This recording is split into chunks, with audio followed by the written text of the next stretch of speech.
G'day, my name is Pete. You're watching Ahead of the Curve. Today I bring you a quick impromptu interview from Myling in Western Australia. Myling is a small country town about 200 kilometres northeast of Perth, where we met up with the Tesla Model 3 to Kiva racing team as they were en route from Perth to Sydney as a reenactment of the Perth to Sydney leg of the London to Sydney Marathon, an endurance event, a 5,700 kilometre, what is forecast to be a 10-day event, but it remains to be seen whether the route needs to be changed by the organisers because of the floods that are going on in Victoria. I'll include a link in the description section below so that you can read more about the event on the event's website. I'll also include links to the Kiva racing team's social media pages so that you can follow what is no doubt going to be a very interesting journey as they make their way across from Perth to Sydney.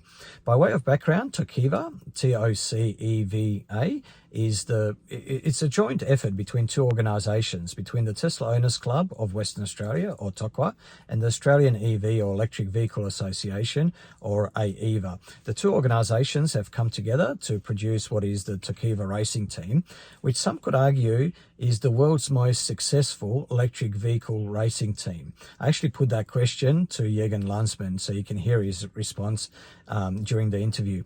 I have to apologise though, this was an impromptu interview.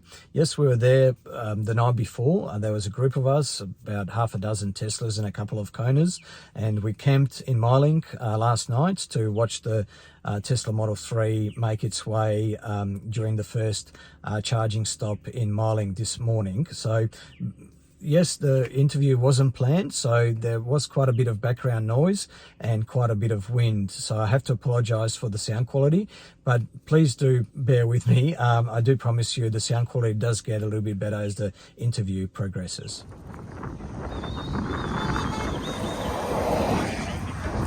All right, everyone, thank you very much for joining us for a quick 5-minute chat with the Toceva guys that we've got here.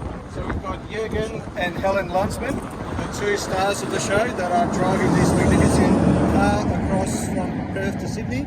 Then we've got John Edwards, who's the owner of the racing team. And then we've obviously got Andrew here, who's one of the key crew in the team. So let's start off with you, John. How did this whole campaign come about? Okay, so we've been doing some tarmac rallying with the Tesla Model 3, and we got heard about around the traps. And we actually got an invitation from the organisers to join this rally. So those guys tracked me up to Targa West. Targa West put the guys onto you.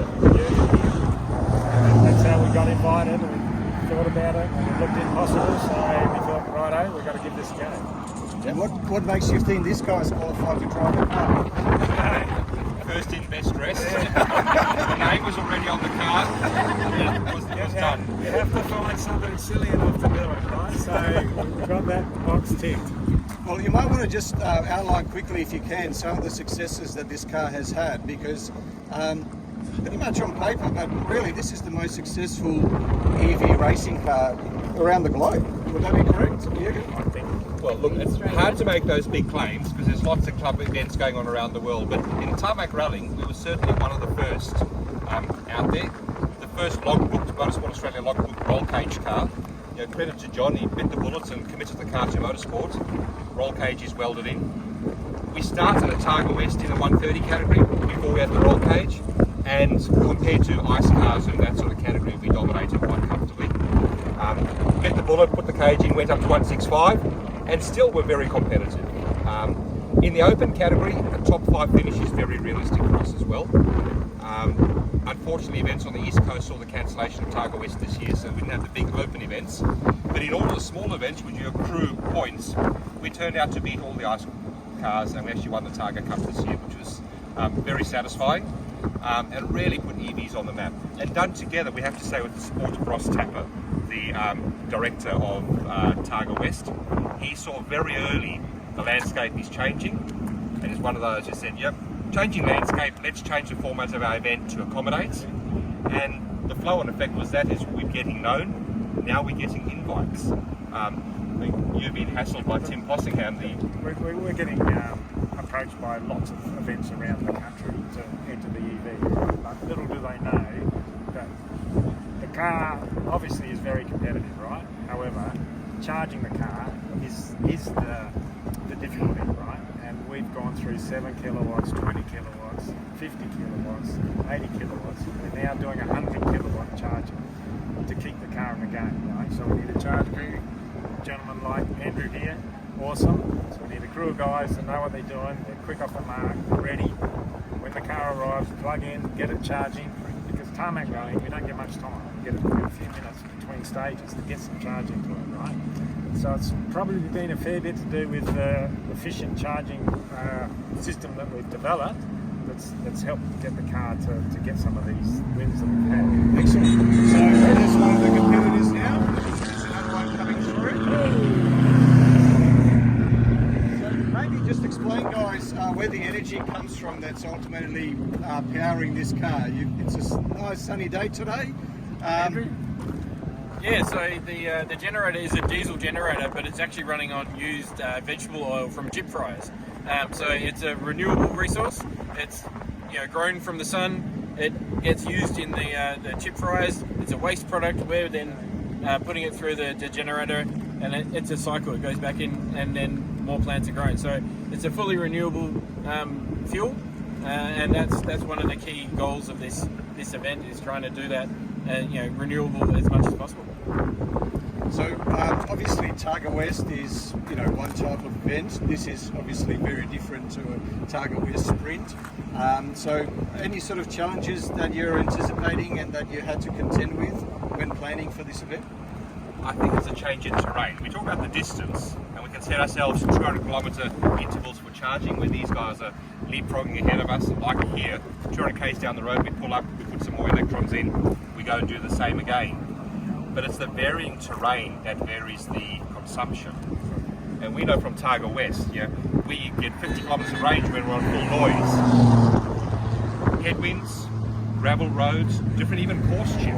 We see a huge difference in consumption. I'm sure all your EV owners will understand. Lots of variables. When we get into soft sand, etc., it's almost like we're racing flat out on tarmac. So I think for us the challenge is going to be us learning the gravel road and reading the road and not hurting the car, but at the same time not hurting consumption too much and actually watching it all the time, because the change in terrain is going to have a severe impact on the range.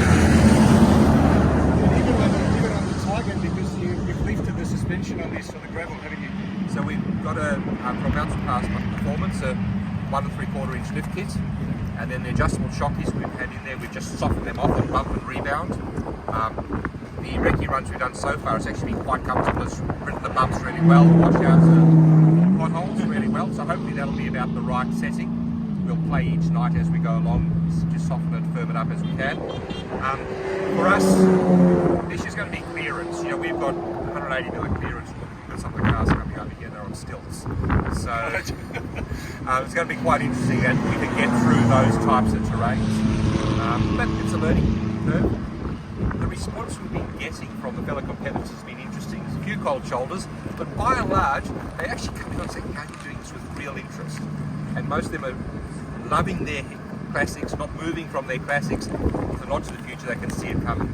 But you've even got Ampol interested in trying to find out how you're doing this rally. I understand you're doing a bit of a presentation at Ampol headquarters when you get to Sydney. We've been invited to present at their Sydney office on the Monday after we arrive in Sydney to explain how we're able to join a fossil fuel rally or petrol rally in an electric car using renewable fuel. So they're quite interested to get a briefing on that. But just on the point of the challenges with this compared to tarmac rallying, right? Tarmac rallying, we're out and back to a certain degree, and the charging assets move around a little bit to keep up with the car. But this is significantly more difficult. We're going in one direction, right? And we have to have the charging assets ahead. They need to be there ready to provide charge for the car. Then obviously these are trucks with generators that are going to travel slower, so the car's going to get ahead of those. They're going to leapfrog each other. They've got to leapfrog. They've got to be in a position to start at the start of the day, and then they've got to catch up, and then at the overnight spots we'll have a debriefing. Then they've got to get to their next spot for the next day. So these guys are going to be doing long days to keep the flow low electron charge. Speaking of long days, how long do you anticipate the whole trip to take? When do you expect to be in Sydney? What's the plan? We're expecting to be in Sydney on the 6th of November, so within the 10 days that the rally we're running, we're keeping up with the rest of the rally. So. And Helen, you've put up with Jürgen on 1 hour at a time. How are you going to do it for 10 days non-stop in the one car? I think at 4:45 this morning when we started getting ready, I put my co-driver's hat on. Wife won't come out again until Until 10 days time. Maybe, yeah, 10 or 11 days. You've left her in Perth. Left her in Perth. Is she flying over to meet you in Sydney? We've got the car's at 95, so we're almost done. Fantastic. Let's wrap We've this got up. racing to do, mate. Absolutely. So, Let's we're gonna race go on. into it. Congratulations, guys. You're doing a fantastic thing, and I'll let you go.